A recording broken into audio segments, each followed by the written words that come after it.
everyone, and welcome to another episode of 1923 Main Street. Home of everything to do with Disney travel in style. We are your hosts. I am Mike Braddock. And I'm Amelia Braddock. And today, what are subtle Disney clothes? Where can you find them? And what are the benefits that they bring? Yes, we're talking about subtle Disney today, and it's an interesting topic because, first of all, that's obviously our driving force behind the design creation here at 1923 Main Street. But beyond that, it also serves a very important purpose that you may not have thought about. So what are subtle Disney clothes, as we call them? Let's start with, if you're someone who enjoys Disney vacations, and we are assuming that you do because you listen to this show, there's a pretty good chance you have possibly a closet or drawer filled with Disney parks or resorts or character merchandise. It got to the point when I was younger that I was looking through my closet and I seriously have, I think, 3 t-shirts that are not Disney or Mickey themed. And I had to have a talk with myself. I was like, we're not buying anymore. And I just can't do it. That sort of commentary is part of what inspired my idea for this whole thing as we were starting out with the show. Well, it was a genuine New Year's resolution one year.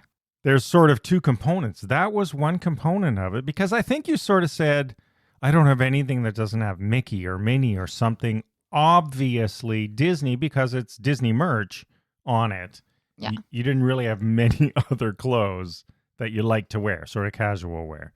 But also, I was just going to say, because a lot of the time with Disney branded stuff, it's very much in your face, which can consequently make it feel a little bit young or a little bit cheaper when it's just constantly their brand all the time. And I would say most people have something or other Disney themed in their closet. Like even adults, most people have something, but the amount of which I had that was very obviously Disney was starting to worry me a little bit. That's a good point. So you could almost say almost the entire population would have something. Disney travelers, sort of our core audience, have a lot more. They tend to have a lot more because they travel more. And, you know, this becomes part of your outfit when you're packing, right? You like to have, and that extends to accessories like Mickey ears and so on.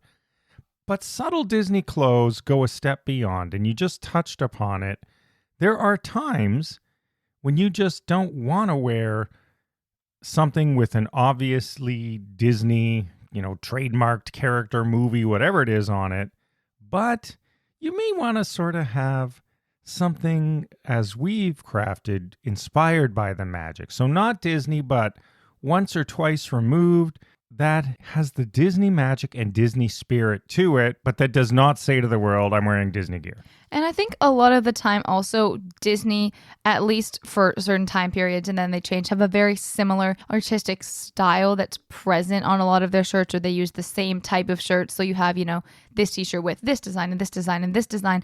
But if you branch off and you look at more Disney inspired merch, different places have different styles. So you're able to diversify your wardrobe that way with different art styles or different t-shirts that have different fits and make it look a lot more diverse, I guess. Yeah, and it's a good point because we primarily focus on graphic tees and sweatshirts and hoodies and things because people want, but we've also gone beyond that into skirts and dresses and leggings with patterns all over prints that are really getting removed from those obvious Disney relations sort of inspirations, but are still Disney inspired. So really, that's where the tagline "inspired by the magic" came from. So, I mean, I think the thing for me is I've mentioned I very much like to dress on theme, dress on brand, dress for whatever occasion is coming up. And I think a lot of the time at Disney, there's so many things that they produce, like movies or films or events that they have that aren't represented in their merch, or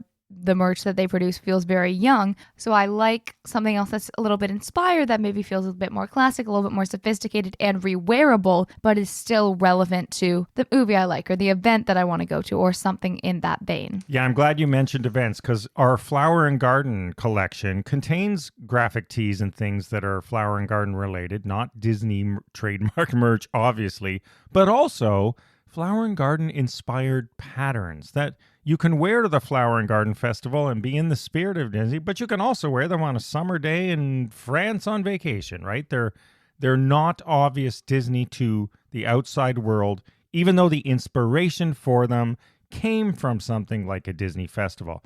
And that's really what subtle Disney means. It's not Disney clothing, obviously, and it's not intended to be. There's no Disney characters, there's no trademark intellectual property, nothing like that. But it does a good job of bringing this sort of magic of spirit. You can wear it and you feel the Disney magic at any time, parks or not. Yeah.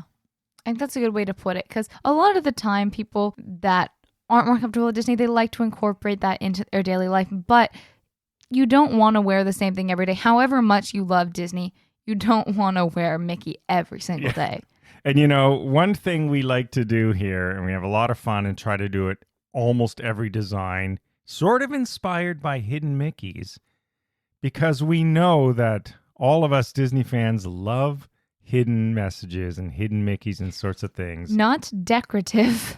Yes, hidden. Not decorative, truly hidden ones. So what we like to do in all these Disney inspired by the magic designs that are, our own creations, we try to put hidden in there, or not so hidden but not obvious to anyone except true Disney fans, little hidden meanings so that it's in there. Often these are dates or things related to that would be obscure or just look like they're generically part of the design, but that there's a meaning behind that. I think it's a lot of fun, especially with a lot of the current trends in mass retailers right now are just like random places, random dates, just very mass produced. Exactly. You can go into any mall and find Paris, France, Harvard, established 1958, whatever. So having something that looks very neutral, but is a little bit more, could be enticing to many. At least it's enticing to me. And one of my favorite things is getting feedback from our buyers, and when they tell stories about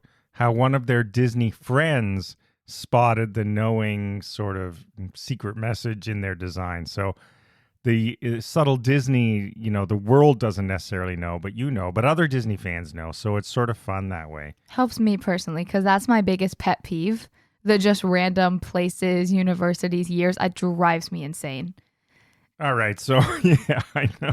So there's, I can't take it. Put it this way. When were you at the Beverly Hills Racket Club? If there's one thing we took from Disney Imagineering, and I'm talking about the vintage Disney Imagineering, when the Imagineers really cared about detail, I don't feel like the current group does as much, unfortunately. And there's many ways that we could illustrate that, but we're not getting into that today. But is that there is a very careful thought put into every one of our designs. And wherever possible, we incorporate some of this hidden magic. Now, let's talk about what are the benefits of wearing these shirts, right? We talked about some of them, but first of all, I think you alluded to this. It really complements your Disney attire that you already have, your true Disney attire. Yeah, and honestly, I would go so far as to say as sometimes these things surpass it because their rewearability is more, and they also just make me feel more like unique. You know what I mean? And also, they don't get outdated as quickly. Yeah, and if you don't want to wear what everybody else is wearing, then, this type of clothing can be really fun and effective because you're in the spirit, especially when you wear them on Disney vacations. Because you're, like, we had a comment on one of our shirts I was wearing from a cast member who said, that's my favorite Flower and Garden shirt I've seen this year. Remember that? Yeah. I think the thing for me is it's fun a lot of the time. The year you get it, you're like, wow, this is the trend. It's so cute. Oh, look, like everyone's wearing this. But now it's, 5 years later and you're wearing a 2019 something shirt and it feels outdated. Or there's the people that most people can tell when it's an old design. And I feel like a lot of people, even subconsciously, start to want to wear it less because of that. Yeah. So, which is a little bit less sustainable than something that, yes, is technically dated, but it wasn't popularized enough for everybody to know that. Yeah. And our hidden inspiration doesn't age.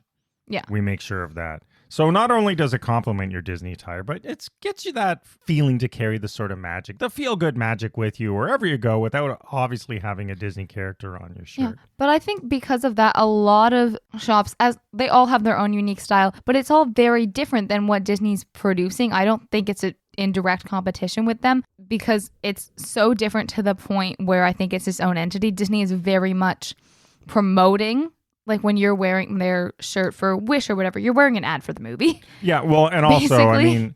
mean, we do not trademark infringe. I mean, I feel like I don't have to say that, but since you brought that up, I do want to say that we are not one to, we love Disney and we love their IP, their intellectual property. So we get inspired by that, but never, and we make very conscious efforts and search to it. Not just Disney for that example. I mean, if you're someone who creates art, you want to use the trademark database because you could come up with a phrase like Shooting Star Alley and think it's great, but someone may have that trademarked. I'm going outside it. I mean, this is not just Disney. So we trademark search everything we produce, as any, legitimate good shop should do, because you want to respect trademarks and ensure that everything you're creating is authentic and original. So that's a very important part of what we do. So everything we ever create is checked and ensured that it is original or not trademarked by anyone, Disney or beyond. Yeah, that's a good point. But I think a lot of the time, the different designs are very enticing because this shop's art style or that shop's art style just might be more enticing to you than whatever the line that Disney has out is. And it opens up a lot of new doors, which I think is exciting. And you just touched upon the final point I wanted to talk about, of the sort of benefits of adding some subtle Disney to your collection. What you're saying really is it expands and extends your travel wardrobe. So when you're packing for a Disney vacation, not every single thing has to have a character or be an obvious Disney trademarked item, but you can still wear things that fit the moment, that people will get, especially when you're on vacation, but that you can wear anywhere. So it really means you don't have to bring 7 Disney shirts, or in your case, 20, because you overpack. You can bring 4 and then 3 subtle shirts, that all fit into the theme and have a lot more wearability. Even going out for dinner, you can wear one of our patterns and it's not like a Disney trademark shirt. Well, What? Well, I mean, or you can, but there's times when you... we do. That's true. We do have button-ups. I was gonna say, yeah, or skater dresses or skirts or those types of things when you're going out for a nicer dinner and you don't necessarily want to have a graphic tee of any kind for that matter, but you want to wear something that there's a little magic in there. So there you have it. That's what Subtle Disney is all about. It's part of our Inspired by the Magic design theme inspiration here at 1923 Main Street. And we really like to just look for inspiration all around and add those into our repertoire of clothing, always with a little magical flair. So let us know if you like Subtle Disney, or if you have not tried some Subtle Disney merchandise and maybe have a look around. There's lots of things to explore and add to your wardrobes. Thanks, everyone, for listening. Follow along on social media, as always, at 1923 Main Street. Share your photos. We love to see them. We'll see you again next week, and have a magical day. Bye-bye.